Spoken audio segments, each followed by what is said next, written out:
Setelah menerima petunjuk dan perintah, Nuh dan kaumnya segera membangun bahtera. Bahtera tersebut terbuat dari kayu jati dan membutuhkan waktu 40 tahun untuk membuatnya. Menurut Ibnu Abbas, panjang bahtera Nuh 550 meter, lebarnya 275 meter. Bahtera tersebut terdiri dari 3 tingkat, tingkat pertama untuk hewan, tingkat kedua untuk pengikut Nabi Nuh, dan tingkat ketiga untuk bangsa burung. Lalu Nabi Nuh memohon kepada Allah, agar setelah azab diturunkan, tidak ada seorang pun dari kaum zalim tersebut yang dibiarkan selamat. Setelah bahtera Nuh selesai dibangun, Nabi Nuh diperintahkan oleh Allah untuk menyiapkan diri dan mengumpulkan umatnya, beserta persediaan untuk menghadapi banjir yang akan terjadi. Allah menunjukkan suatu tanda dengan cara air muncul dari dalam tanur, yakni sebuah oven tradisional yang terdapat di dapur rumah Nabi Nuh. Ketika tanur di dalam dapur Nabi Nuh menunjukkan tanda bahwa air akan mengalir, Nabi Nuh segera bersiap dan membuka bahteranya. Ia mengumpulkan umat yang beriman untuk melindungi diri dan masuk ke dalam bahtera. Setelah seluruh pengikut Nuh dan hewan-hewan memasuki bahtera, pintu bahtera ditutup rapat. Dengan kehendak Allah, hujan turun dari langit dan bumi pun menyemburkan air melalui berbagai sumber dan celahnya.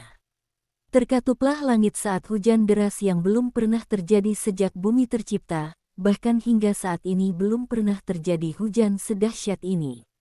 Lautan menggelora dan ombak dahsyat memburai dan melahap bumi beserta segala isinya. Permukaan bumi diliputi oleh air, menyebabkan semua yang ada tenggelam bersama kaum Nuh yang zalim. Bumi ditenggelamkan dalam air hingga mencapai puncak tertinggi, peristiwa serupa tidak terulang sampai sekarang. Hal itu merupakan hukuman dalam bentuk bencana, yang diberikan oleh Allah kepada kaum Nabi Nuh yang telah menyimpang dari jalannya dan melakukan perbuatan syirik terhadap Allah. Saat air bah mulai meninggi, Nabi Nuh sebagai seorang ayah terus meyakinkan anaknya untuk naik ke dalam bahtera. Namun, Kanan justru menganggap bahwa bencana tersebut hanyalah peristiwa alam biasa. Air banjir semakin meluap, tetapi Kanan enggan naik ke kapal dan memilih untuk menyelamatkan diri dengan berenang menuju puncak gunung yang belum terendam air.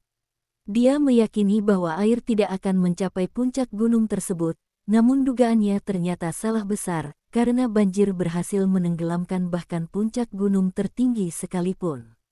Ketika keduanya sedang berbicara, terjadi ombak besar yang memisahkan bahtera Nabi Nuh dan Kanan. Kanan tiba-tiba menghilang dari pandangan Nabi Nuh. Nabi Nuh berusaha mencari putra sulungnya, tetapi tidak berhasil. Sebagai seorang ayah, ia sangat sedih karena putra tercintanya tenggelam dalam hukuman Allah. Nabi Nuh kemudian menyadari kesalahannya dan segera memohon pengampunan kepada Allah. Beliau mengikhlaskan kepergian putra dan istrinya yang zalim, serta seluruh umatnya yang tidak percaya padanya, dan lebih memilih menyembah berhala, tindakan musyrik yang sangat tidak disukai Allah. Semoga dosa-dosa mereka diampuni oleh Allah. Kisah Nabi Nuh berlanjut dengan selamatnya bahtera Nuh. Ketika Allah menenggelamkan seluruh permukaan bumi, meliputi manusia, pohon, dan bahkan melampaui puncak gunung, Dia memberikan perlindungan dan menjaga bahtera Nuh yang berlayar selama 150 hari di lautan yang tak berujung, sampai banjir mereda bersama dengan umat beriman di dalamnya. Setelah tenggelamnya semua kaum Nuh yang zalim, Allah kemudian menyuruh bumi untuk menyerap semua air, dan memerintahkan langit untuk menghentikan hujan.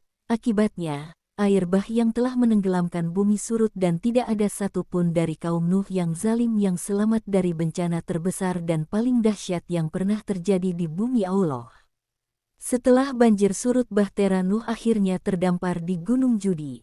Di tempat itu, pengikut Nabi Nuh memulai kehidupan baru yang penuh kedamaian dan ketakwaan kepada Allah.